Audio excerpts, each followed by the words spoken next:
Welcome to Vintage Horror, where the darkness comes alive. Before we begin, tell us, where are you watching from? What time is it in your world right now? And most importantly, how does this tale make you feel? Drop your thoughts in the comments below and brace yourself for a chilling journey into the unknown. Let's start with Sarah, mid-20s, regular gal, works a desk job pushing papers, nothing glamorous. She gets a call from Mrs. Blackwood, this proper older woman with a clipped voice, asking her to house sit a mansion while she's off on some trip.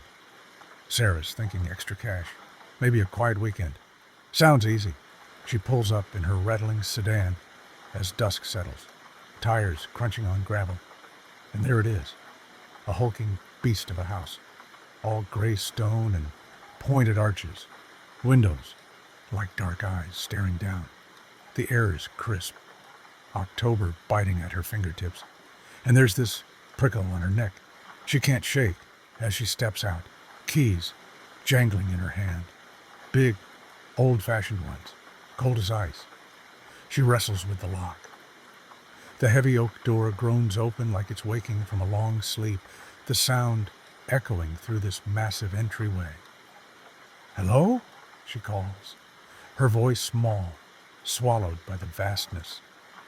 Nothing but silence and the steady tick-tock of an antique grandfather clock in the corner, its pendulum swinging slow and deliberate, like it's counting down to something she doesn't want to know about. The place smells of dust and old wood, shadows stretching long across the marble floor under dim chandelier light. Half the bulbs are dead, flickering weakly. She drags her suitcase inside, wheels catching on the tiles, and hauls it up this grand staircase. Red carpet, plush under her sneakers, banisters smooth and cool from decades of unseen hands. Her room's at the end of a long hall, huge, with a four-poster bed draped in dark velvet, big enough to get lost in. Floor-to-ceiling windows frame the night outside, heavy curtains swaying faintly, though the air's still. Gives her the creeps, but she shakes it off. Unpacks quick, jeans, sweaters, laptop, then starts exploring. The library's a treasure trove, bookshelves towering to the ceiling, leather spines, cracked and faded, some titles in languages she can't read. The music room's next. A grand piano sits silent, keys yellowed, a faint hum in the air, like it remembers the last note played. Then the sunroom, stuffed with exotic plants, spiky leaves and waxy vines curling toward the glass, like they're desperate for sunlight that's long gone. It's beautiful, eerie, a house frozen in time. Night creeps in fast. She's in the kitchen, modern stove clashing with the vintage tiles, cooking pasta to settle her nerves. The house groans around her, wood shifting, pipes rattling, every sound sharp in the quiet, making her jump. She eats alone at this massive oak table, fork scraping loud against the plate, the silence pressing in like a weight. "Get it together, Sarah," she mutters. But sleep that first night's a mess. The bed's too big, too soft. Every creak of the floorboards, every rattle of the windows in the wind, has her sitting bolt upright, heart racing, eyes darting to the shadows where the lamplight doesn't reach. Next day's calmer. She sets up her laptop in the library, works remotely on some spreadsheets, the Wi-Fi surprisingly solid for a place this ancient. Evening rolls around. She's tired of twitching at every noise, decides to relax with a bath. Runs the water in this clawfoot tub, porcelain chipped, faucets tarnished, steam curling up as she sinks in, letting the heat melt the tension from her shoulders. She's just closing her eyes, starting to drift, when, thud, her breath catches. Footsteps, slow and heavy, echo through the house. thudding on the hard wood below. She freezes, water lapping gently against the tub's edge, straining to hear over her pounding pulse. It's just the house settling, she whispers. But then, drawers opening, closing downstairs, a faint rustle like papers being shuffled. Someone's in there with her. She slips out, water dripping onto the cold tiles, grabs a heavy crystal soap dish from the sink, solid, her only weapon. Shaking, she wraps a towel around herself, creeps to the bathroom door, presses her ear against the wood. The footsteps stop, but the rummaging keeps going. Methodical, deliberate, someone searching for something. Panic claws her throat. Her phone's charging in the bedroom, the landlines downstairs in the hall. She's trapped up here. She cracks the door an inch. Hallways empty, dim light spilling from a sconce. But the noises drift louder from a spare room down the corridor. She tiptoes toward the stairs, bare feet silent on the carpet. Heart hammering so loud, she's sure it'll betray her. She's almost at the top step when a floorboard creaks under her weight. A sharp, piercing snap in the stillness. Everything goes quiet. Silence hangs thick, oppressive, like the house is holding its breath with her. Then, bam! Heavy footsteps charging her way, thundering down the hall from the spare room. She flies down the stairs, two at a time, bare soles slapping the marble, hits the front door, locked tight. Her coat's by the entrance. She digs for the keys, hands trembling, metal clinking as she fumbles through pockets. A hand grabs her shoulder, spins her hard. She swings the soap dish blind, feels it smash into something solid. Hears a deep grunt of pain. The grip loosens.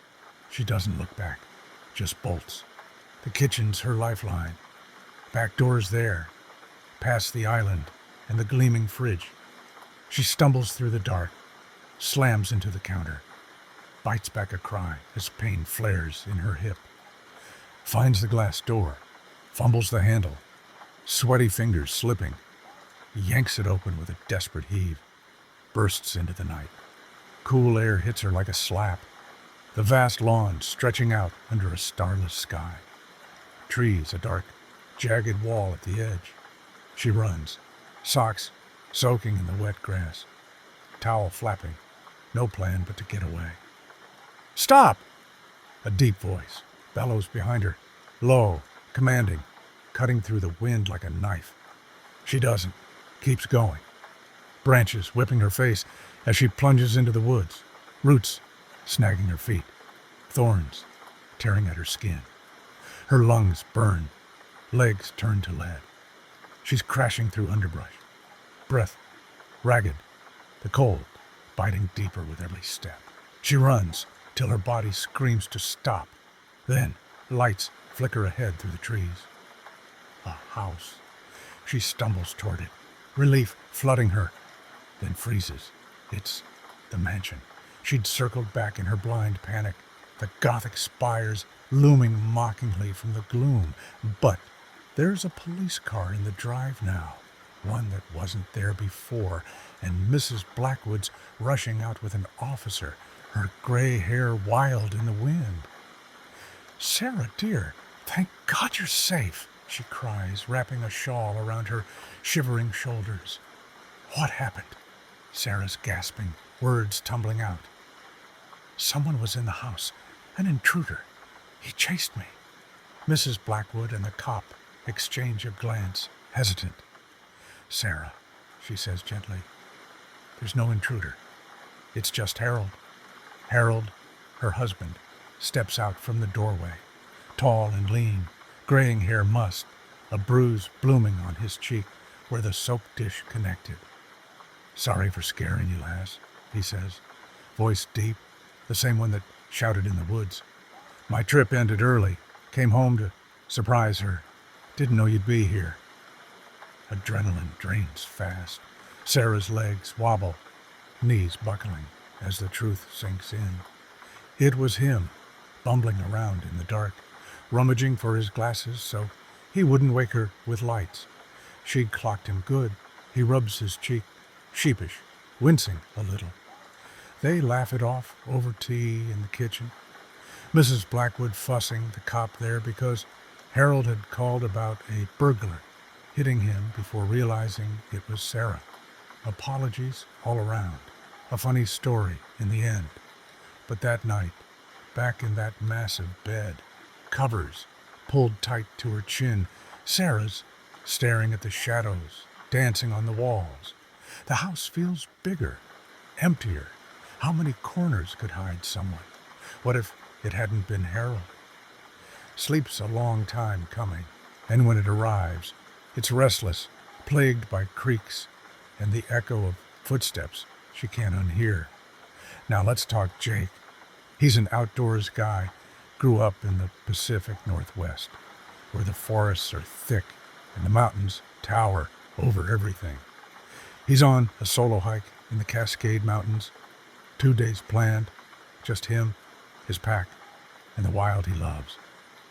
Day one's golden, trails clear, winding through towering pines and jagged rock faces, the air sharp with the scent of sap and damp earth.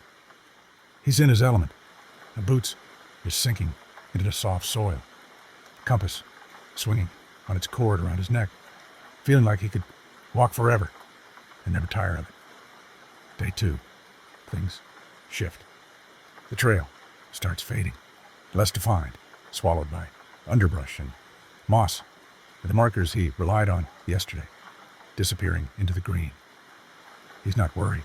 Sun's high. He's got his bearings. Figures he'll push on and find his way. He's climbing a steep ridge, muscles burning as he hauls himself up, hoping for a vantage point to spot the highway or a river, when he hears it. Voices drifting through the trees. Not the friendly chatter of hikers swapping trail mix, but low, angry mutters punctuated by the sharp clang of metal on metal. Clang, clang, like tools at work. His gut twists. He slows his pace, moves quieter. Years of hunting with his dad kicking in as instinct takes over. He crouches behind a moss-covered boulder, peers around the edge, careful not to rustle the ferns at his feet. There, in a clearing 50 yards off, 3 guys, rough as hell, beards, wild and tangled, clothes stained with grease and dirt, hunched over a makeshift setup that screams trouble. Propane tanks gleam dully in the filtered sunlight. Plastic tubes snake through the grass, and one's measuring it out white powder while another stirs a bubbling pot over a portable stove. The acrid stench of chemicals. Faint, but unmistakable even from here. Meth lab. Jake knows it in an instant. No question about it. His heart's pounding hard now. He's stumbled into something deadly. The kind of scene where witnesses don't walk away. Breathing. He's holding his breath, easing back slow, trying to melt into the shadows. When, crack, a twig snaps under his boot, loud as a gunshot in the stillness. "What was that?" One guy barks. Tony, he learns later from the cops. "Probably a deer," Mike snaps back, stirring the pot with a stained wooden spoon. But the leader, gruff, broad-shouldered, clearly in charge, growls, "Check it out." Could be a bear sniffing the fumes, or worse. Footsteps crunch toward him through the undergrowth. Jake bolts. He's crashing through the brush, leaping over fallen logs, branches slashing his face, leaving stinging cuts across his cheeks and forehead. "There he is!"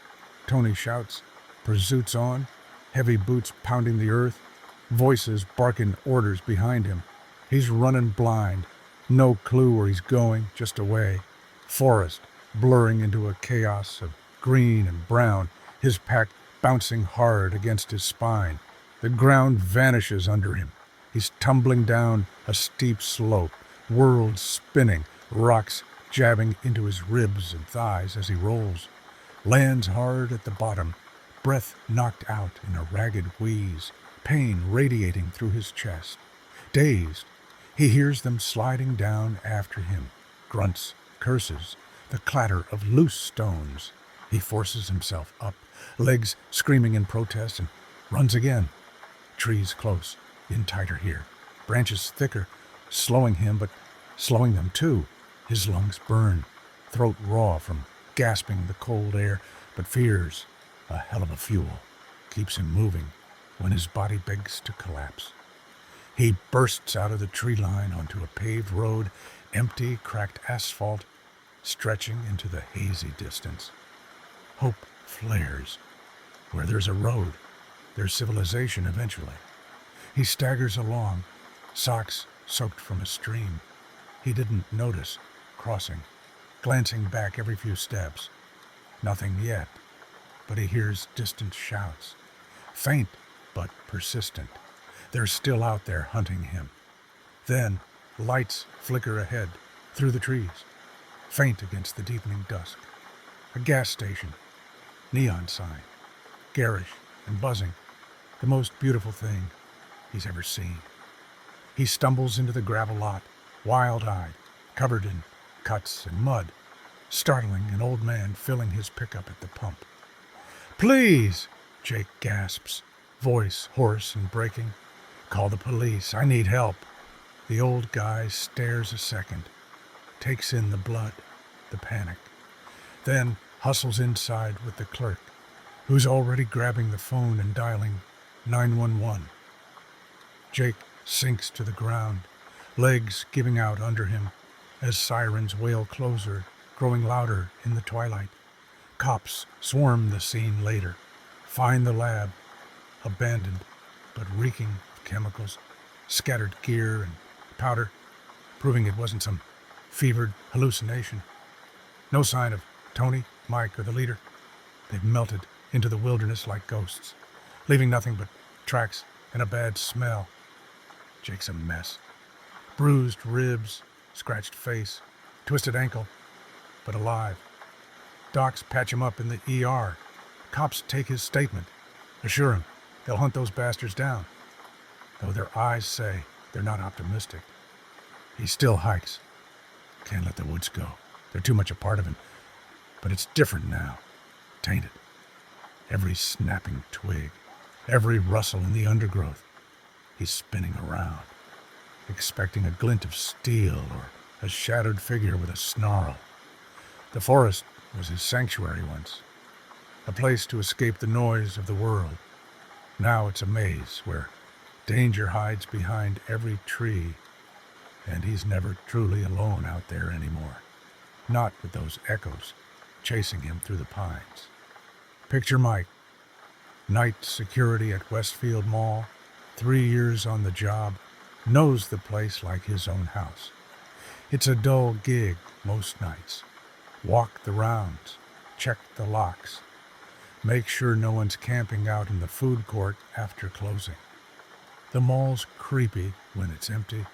Mannequins in store windows staring out with blank plastic eyes, catching the dim light like they're watching his every step. He's used to it, mostly.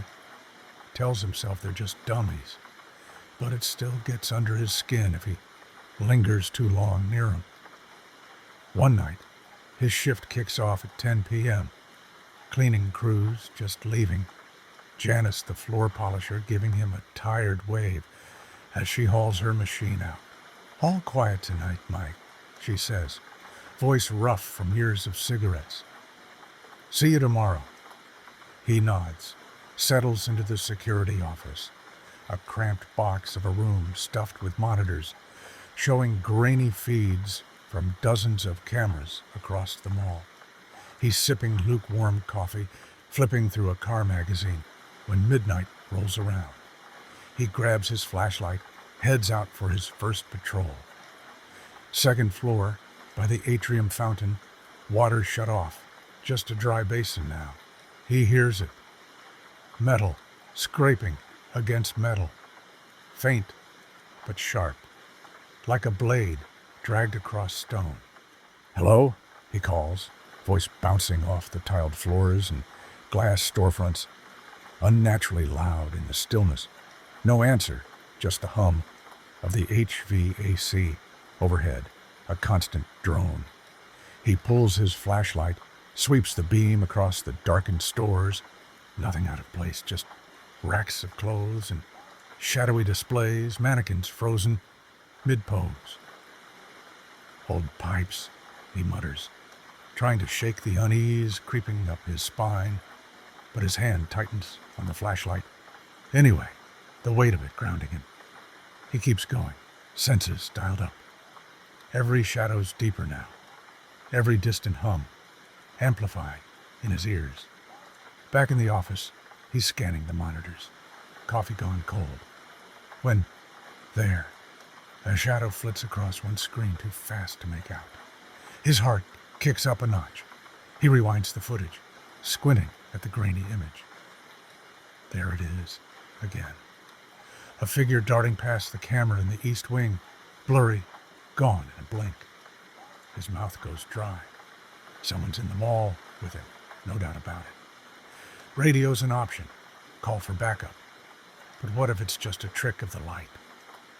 He'd look like an idiot. Grabs his flashlight, snags a heavy wrench from the desk for good measure.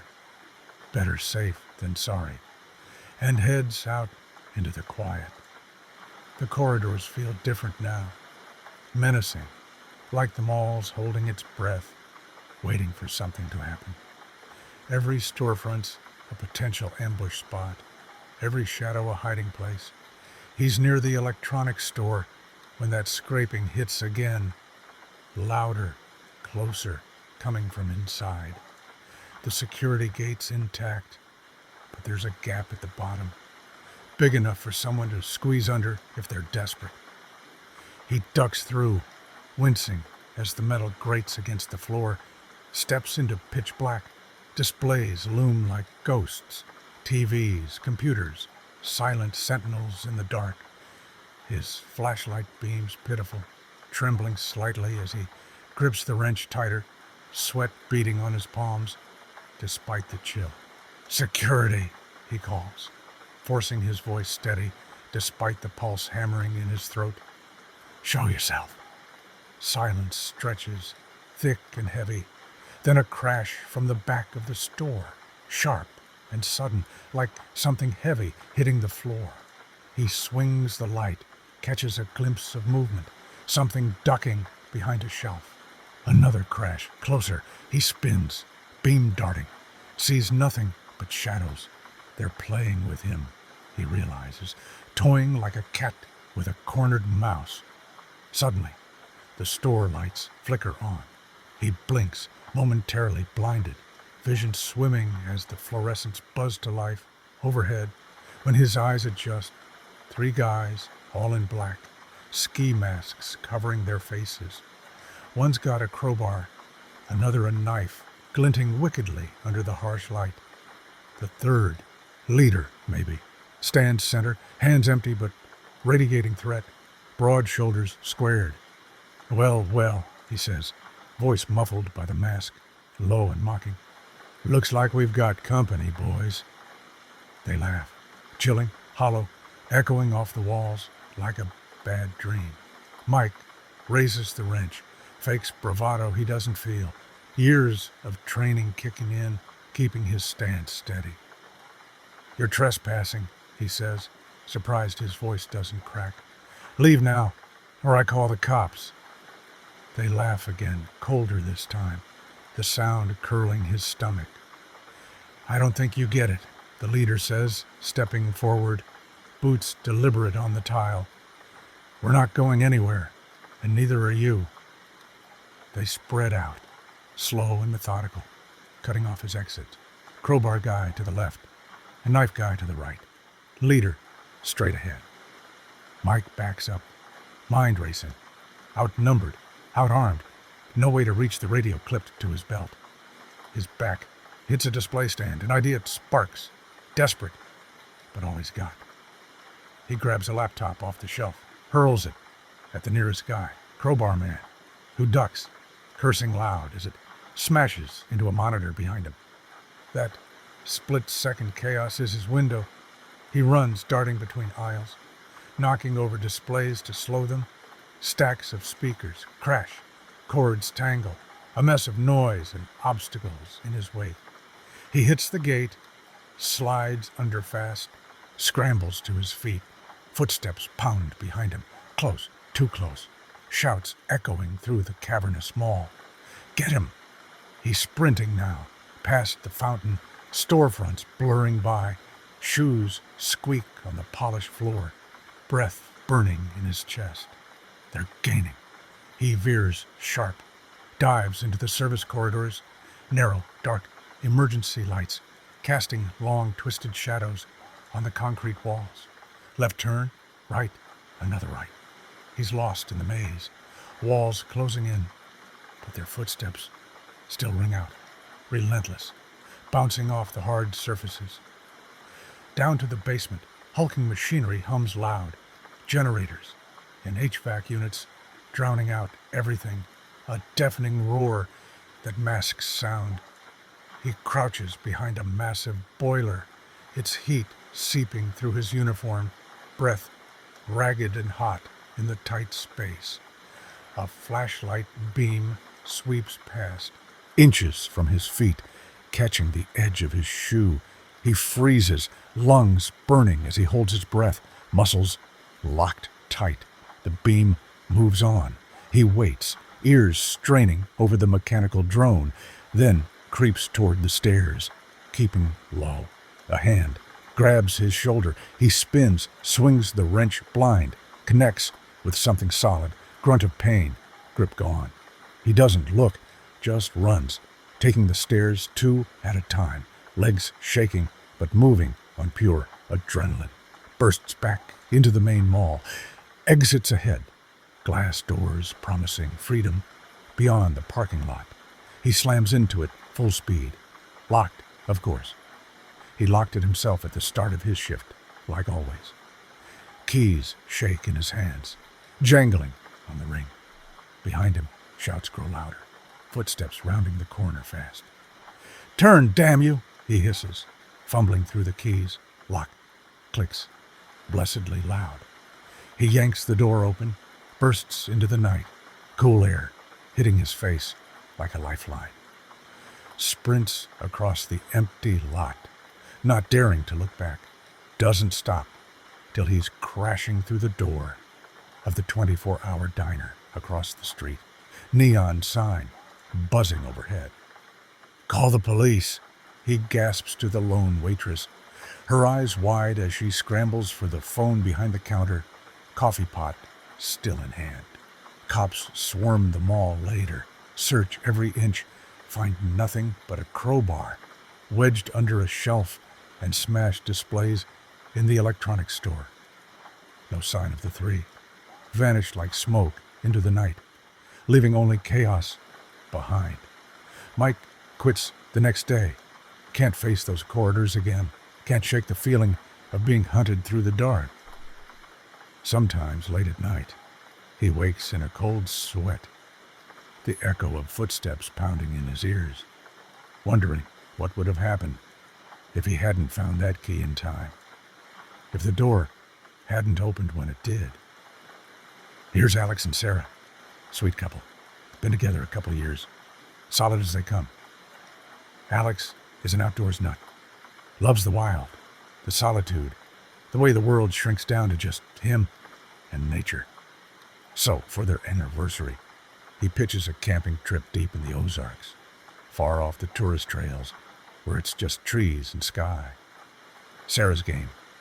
Loves him enough to trade her Wi-Fi and comfy couch for a tent and bug spray. They pick a spot off an old map, pack their gear, tent, sleeping bags, little propane stove, and head out, windows down, wind whipping through the car as they leave civilization behind. Day one's perfect. Lush forests stretch endless, canopy, alive with birdsong, air thick with the scent of pine and damp earth. They hike a winding trail, boots crunching on fallen leaves, and set up camp in a clearing near a bubbling stream. its gurgle, a soothing backdrop as they pitch the tent. Night falls. They build a fire, flames crackling bright. Roast marshmallows on sticks till they're gooey and golden. Point out constellations in a sky so clear it's like the stars are close enough to touch. They're laughing, stealing kisses, the firelight dancing in their eyes. It's magic, everything they hoped for, a memory to hold on to. Day 2, though, something's off. They're exploring a ridge, sun high overhead, picking their way through rocks and roots when Sarah stops dead in her tracks. "Did you hear that?" she whispers, voice tight, eyes wide as she scans the trees. Alex pauses, tilts his head. Nothing but the wind rustling leaves, the faint chirp of a bird somewhere high up. "Hear what?" he asks, keeping it light, but there's a knot of unease twisting in his gut now. "Voices," she says, her hand gripping his arm a little too hard, like someone shouting. Angry. He strains his ears. Nothing unusual, just the forest breathing around them. "Probably other hikers," he says, trying to sound sure, brushing it off, but the doubt's creeping in, souring the air. They keep going, picking up the pace, but the carefree vibe's gone. He's jumping at every snapping twig. She's throwing nervous glances over her shoulder, like she expects someone to step out of the green. Back at camp, sunset paints the sky in fiery orange and deep pink. They're cooking dinner, dehydrated packets steaming over the little stove. But the peace is fractured. They're on edge, picking at their food with plastic forks, the beauty of the evening doing nothing to ease that growing dread settling over them like a fog. Darkness falls. Fast. Fires crackling low now, casting flickering shadows on the pines, circling their clearing, turning the trees into looming shapes that sway in the breeze. They're huddled close, speaking in hushed tones like they're afraid of being overheard by something out there. Every rustle in the underbrush, every snap of a branch under an animal's paw, or something worse, has them tensing, eyes darting to the blackness beyond the firelight, hands clutching each other a little tighter. It's just past midnight when it happens. A long, low whistle slices through the night, mournful and sharp, cutting the silence like a blade. It's answered by another from the opposite side of the clearing, a call and response that sends a chill racing down their spines. Sarah grabs Alex's arm, nails digging in hard. "Alex," she whispers, voice trembling. "There's someone out there. I told you." Before he can respond, before he can tell her it's just the wind or some weird bird, a figure steps into the firelight. Tall, lean, scraggly beard, hanging wild, clothes patched and worn, a hunting rifle gripped in his hands, barrel glinting dull in the flames. Well, he rasps, voice rough as gravel scraped raw. "Looks like we've got company, boys." More men emerge from the shadows, 5 total, stepping slow into the flickering glow, all armed, all with that same hard, predatory glint in their eyes that makes Alex's stomach drop. Rifles slung over shoulders, shotguns held loose but ready. One's got a pistol tucked into his belt, the handle worn smooth from use. They circle the fire, deliberate, like wolves closing in on prey, too dumb to run yet. "You're not going anywhere," the leader says, spitting a wad of tobacco into the dirt beside the fire, the wet smack loud in the quiet. "See? We've got a little operation out here. Can't have you two running off and telling tales to the rangers or the law." Alex's mind races. Drugs. Has to be. They've stumbled too close to a stash or a lab hidden in these hills. Sarah's trembling beside him, her breath fast and shallow. "We haven't seen anything," she says, voice high with fear, cracking on the edges. "We don't even know where we are. Please, just let us go. We won't say a word." The leader pretends to mull it over, scratching his beard with a dirty nail, then shakes his head slow, a grin spreading that shows yellowed teeth. "Can't take that risk, sweetheart.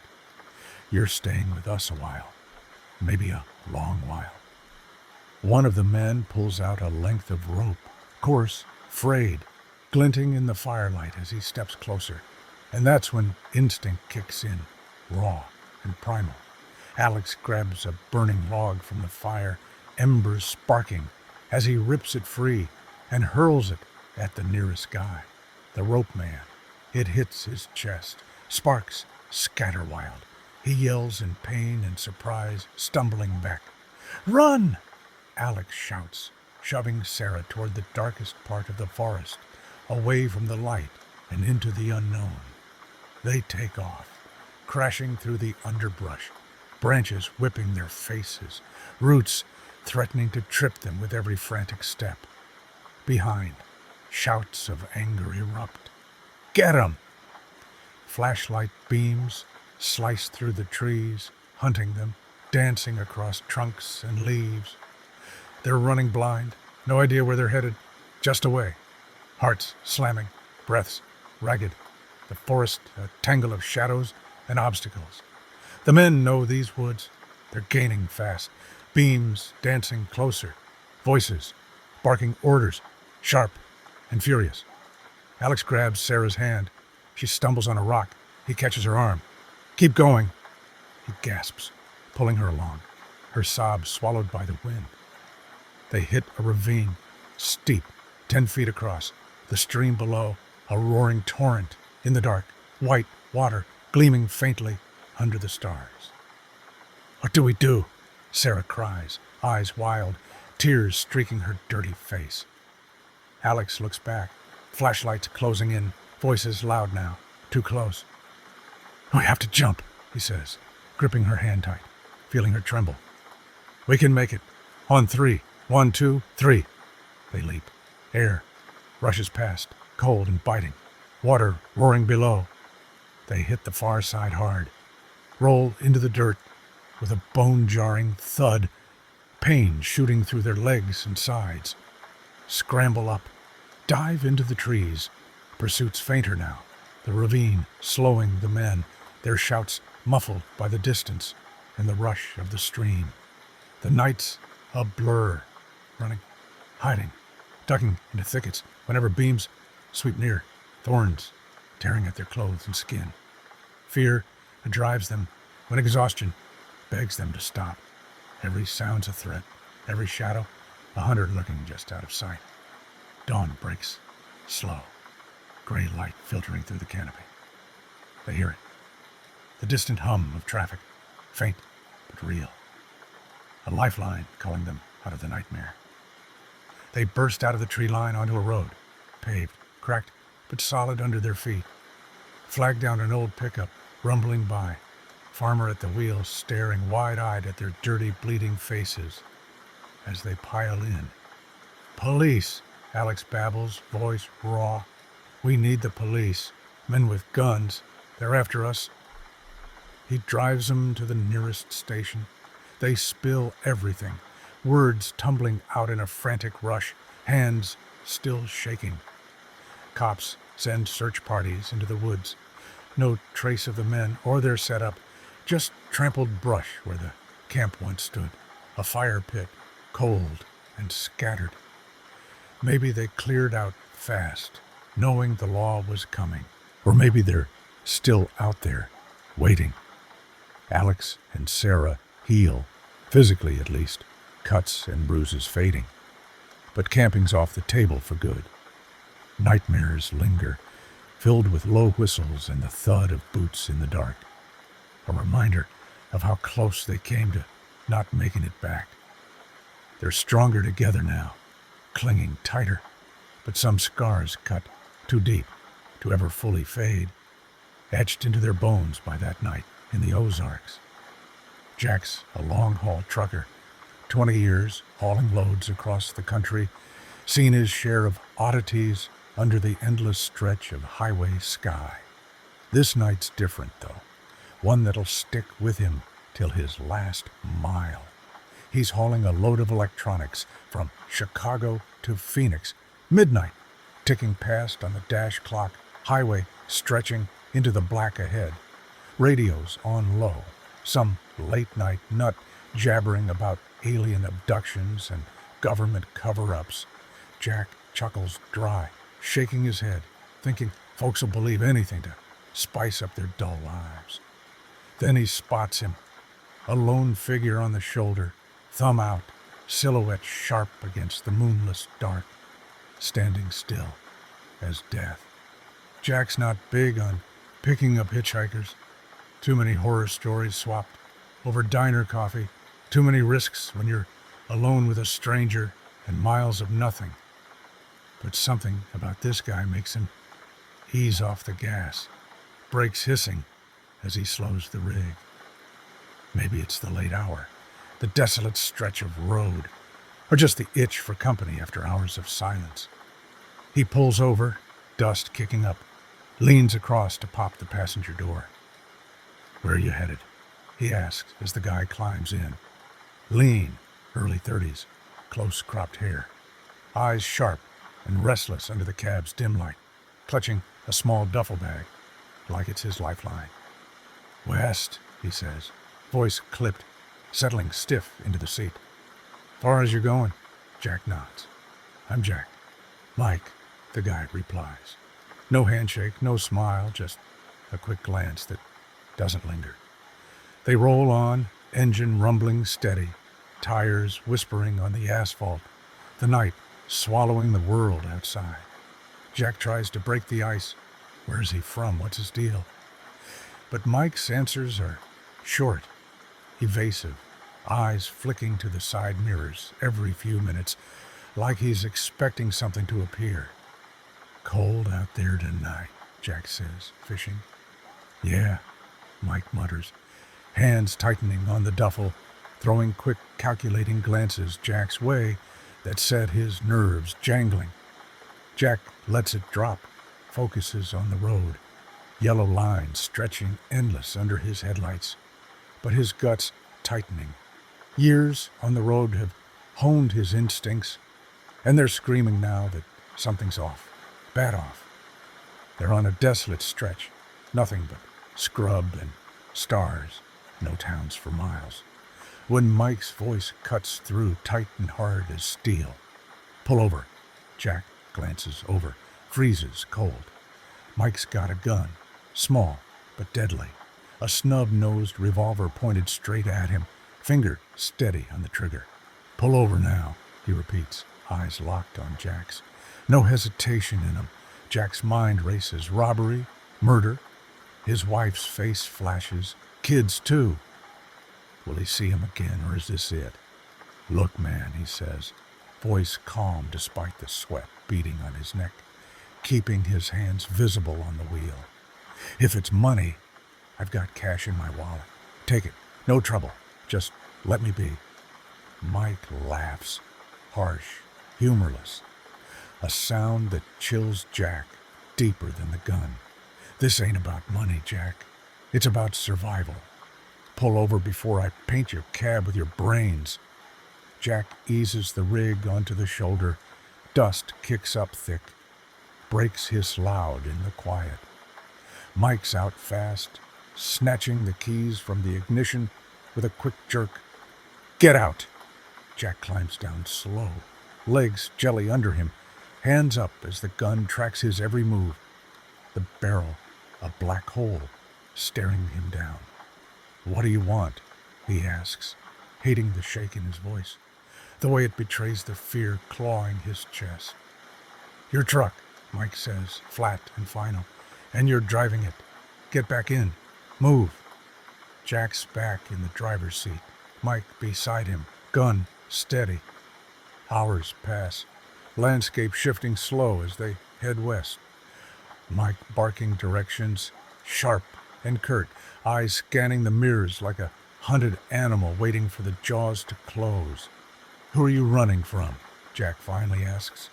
Curiosity overriding the fear, voice low over the engine's rumble.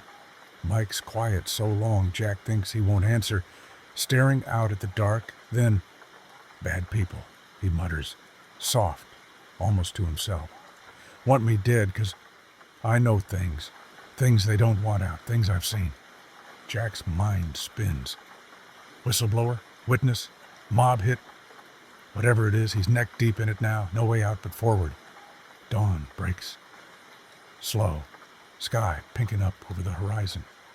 When Mike tenses beside him, staring hard at the passenger mirror, Jack glances. Black SUV, sleek and fast, gaining on him like a predator. "Drive faster," Mike orders, knuckles white on the gun, voice sharp with panic. Jack floors it. Engine roars, rig shakes, but the SUV's closing, passenger window rolling down slow, deliberate. "Get down!" Mike yells. Gunfire erupts, bullets pinging off the rig's metal hide, a sharp crack as one shatters the side mirror. Jack ducks low, swerves hard. Mike's leaning out the window, returning fire, shots deafening in the cab, brass casings clinking on the floor. A loud bang, rear tire blows, truck lurches violently, fishtailing across lanes. Jack fights the wheel, rubber burning on asphalt. Mike points ahead. "Rest, stop!" They skid into the lot, dust clouding thick, brakes screaming as they grind to a halt. "Run!" Mike's out. Jack follows. They bolt to the small building, shots cracking behind, kicking up gravel at their heels. Inside, a war zone breaks loose. 3 hitmen storm in, guns blazing, black suits, faces hard, moving like they've done this before. Mike fires back. Chips bags explode off the racks. Air thick with gunpowder and the sharp tang of blood. Jack's cowering behind a display of beef jerky, heart pounding. Bullets whiz, glass shatters. Then silence falls, heavy and sudden. He peeks. Mike's standing, breathing hard.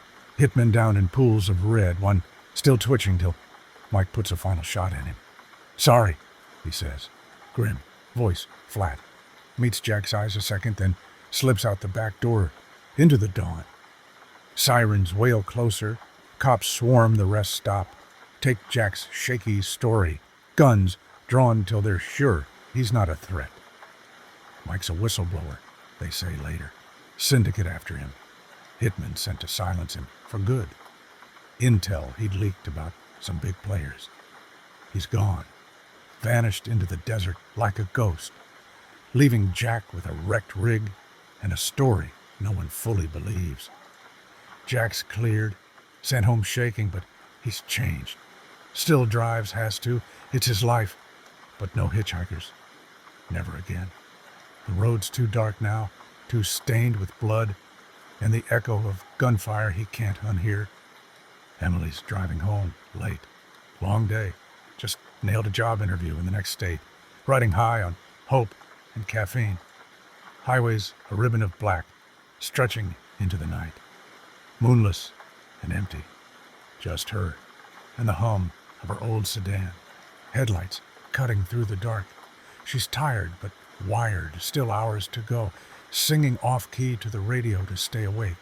When the engine sputters, grinds awful, a sickening lurch, then dies.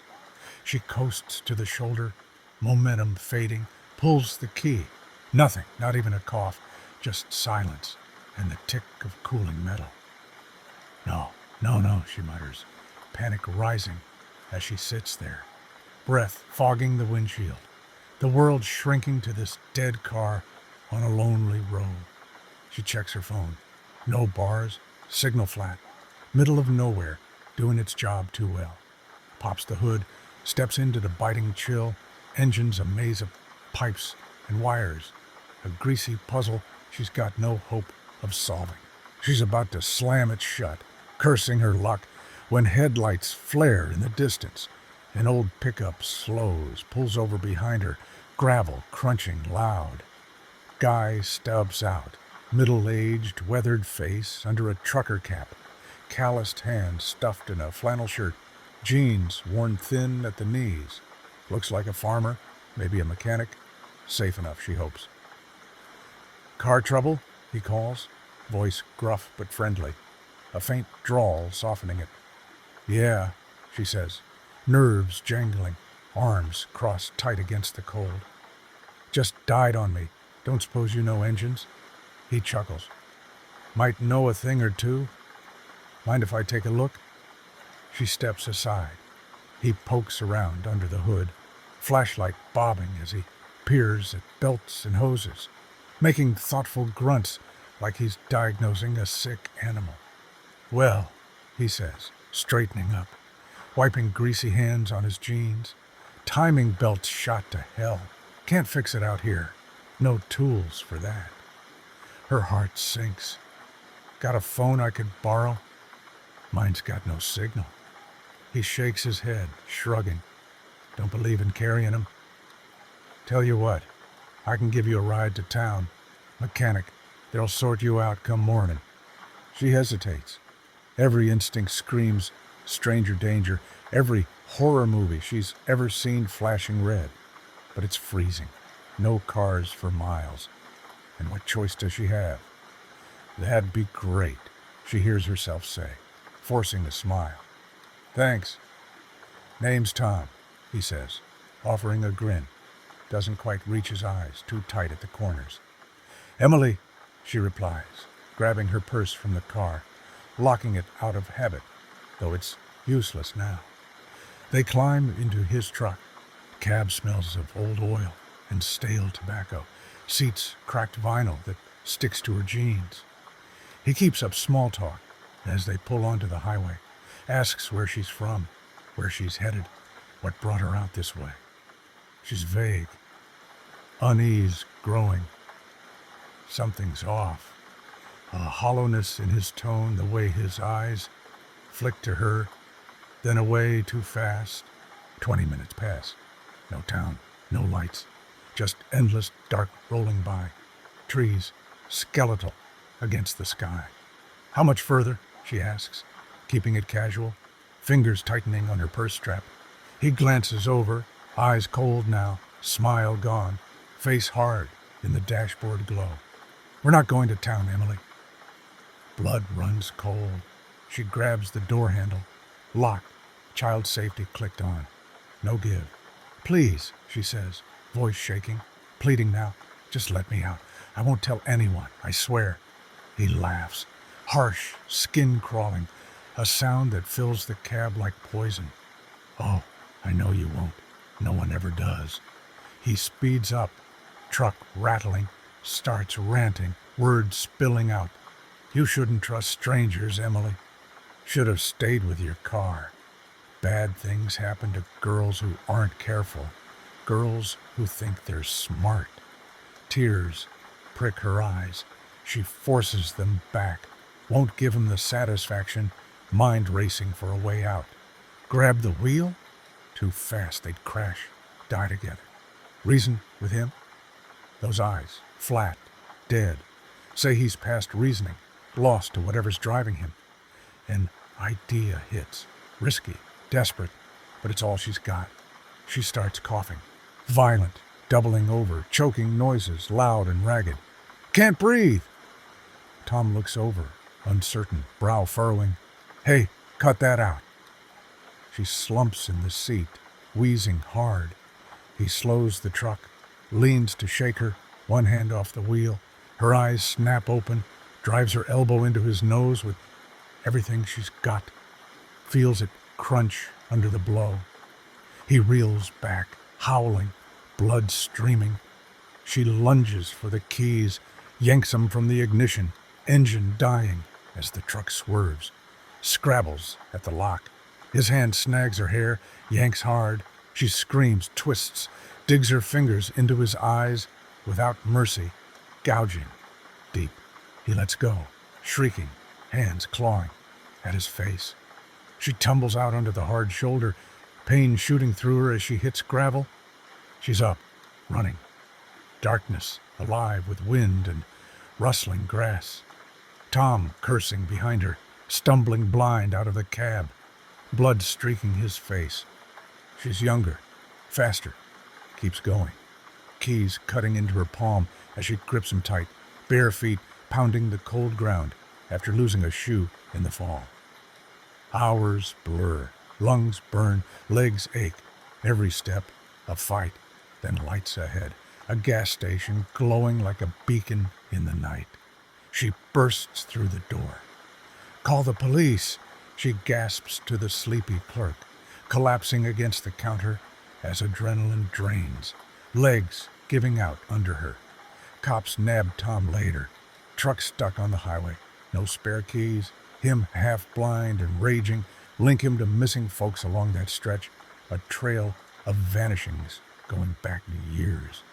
Emily's got cuts, bruises, a sprained ankle, mental scars linger deep, highway spooking her every time she drives.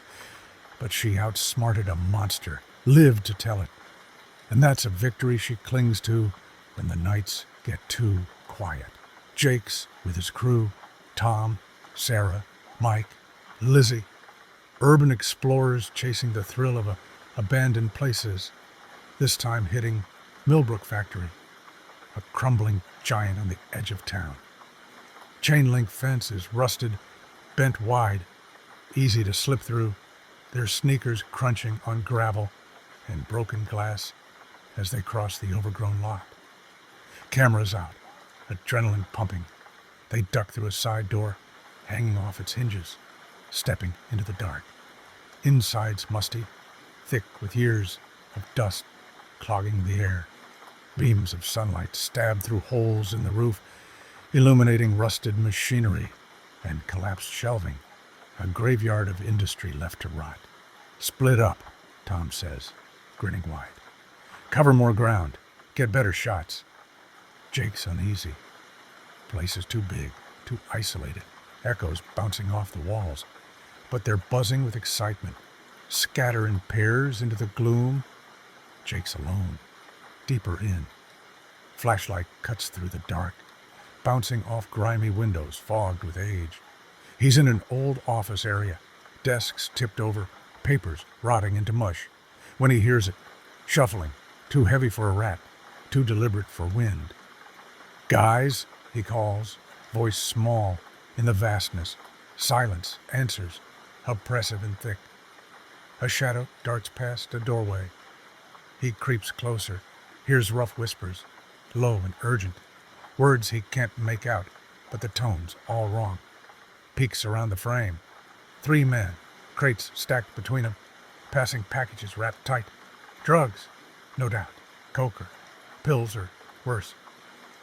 One looks up. Eyes lock with Jake's, narrow and mean. "Hey," he shouts, hand dropping to his waist. Gun, maybe, or a knife. Jake runs, heart slamming, boots pounding on cracked concrete, slams into Tom rounding a corner, both crashing down in a tangle of limbs. "We gotta go, now," Jake gasps, hauling him up, breath hot and fast.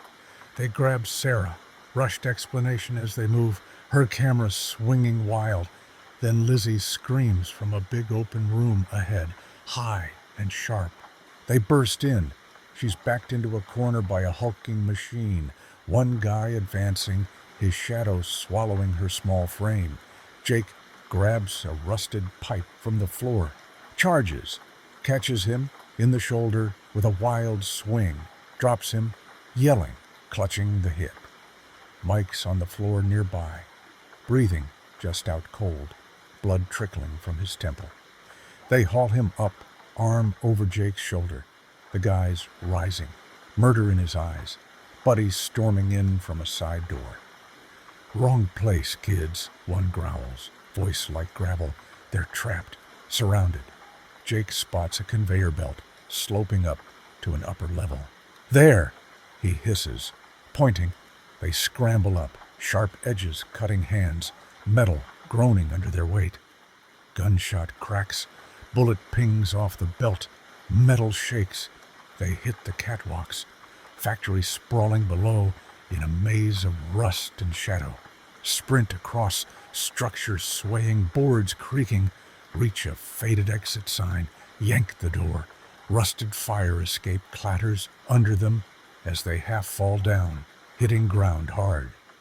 Run to Tom's car blocks away, pile in, peel out with tires screeching, hearts pounding louder than the engine. No cops.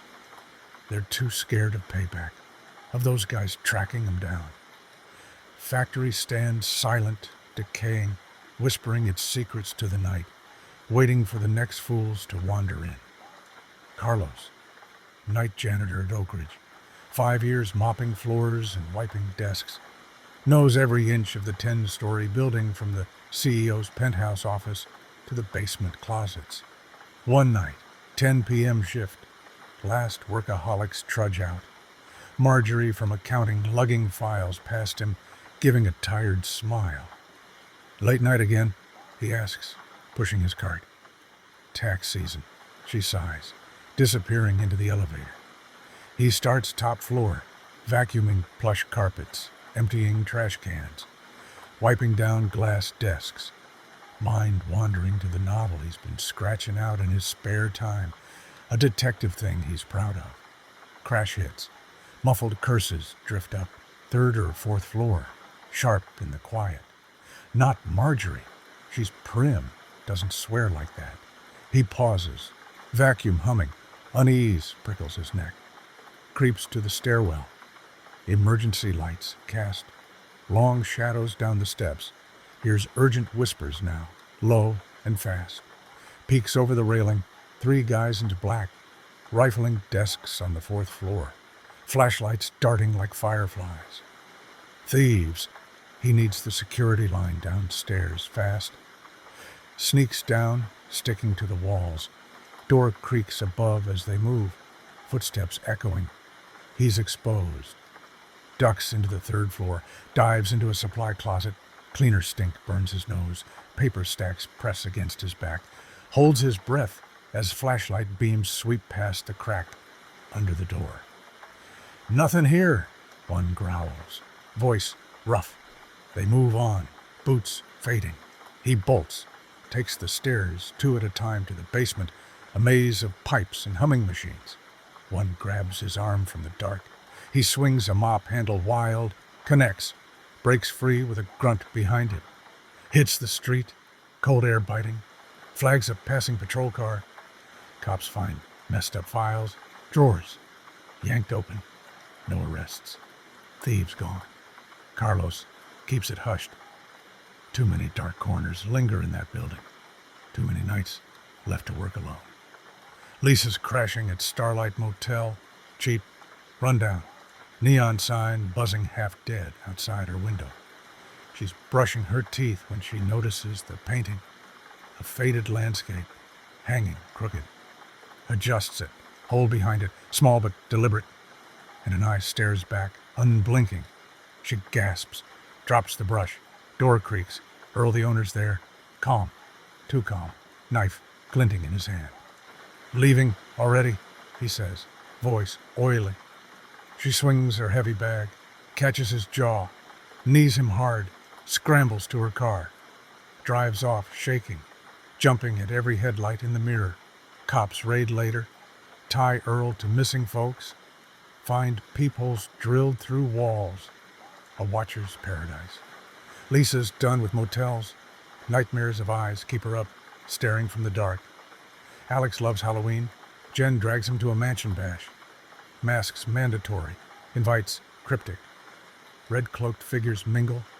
Music cuts. Host in a golden mask calls it a hunt. Crowd cheers, then hands grab, dragging folks away. Alex is hauled to a cellar, stone walls, screams echoing, breaks free, finds tunnels, crawls a vent to a garage, runs into the night. Cops nab the host, rich creep, twisted game. Jen's gone, no trace. Halloween's ruined for Alex, masks a trigger now. Mike's fishing lake eerie, fog rolls thick, muffling sound, old steamer looms. Edmund Fitzgerald sunk 75. Voices plead from the deck. He boards, empty, shifting. Then undead crew with bloated flesh and fish teeth chase him. Jumps overboard.